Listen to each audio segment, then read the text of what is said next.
చురుకైన పదునైన డైలాగులతో అభిమానుల చేత ఈలలు వేయించగల సత్తా ఉన్న డైరెక్టర్ త్రివిక్రమ్.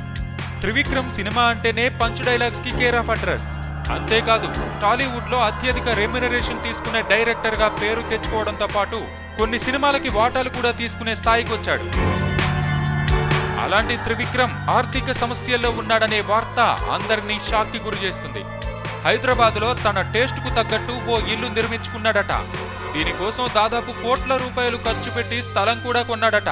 కానీ ఇప్పుడు ఈ ఇల్లు నిర్మాణం సడన్ గా ఆపేశాడట.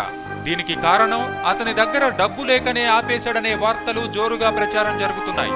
ఈ వార్తను త్రివిక్రమ్ సన్నిహితులు కొట్టిపారేస్తున్నారు. డబ్బులు లేక ఆపలేదని, వాస్తు సరిగా లేకనే ఆపడం జరిగిందని, త్వరలోనే మళ్లీ మొదలు పెట్టబోతున్నారని వారు చెబుతున్నారు.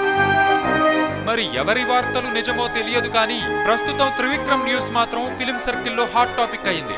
సబ్స్క్రైబ్ చేయడం మర్చిపోకండి. వీలైతే లైక్, కుదిరితే కామెంట్ పెట్టండి. ఇలాంటి ఇంట్రెస్టింగ్ బ్రేకింగ్ బిగ్ న్యూస్ మాకు తెలిసిన వెంటనే మీకు తెలియజేస్తాం. మాతో టచ్ లో ఉండండి.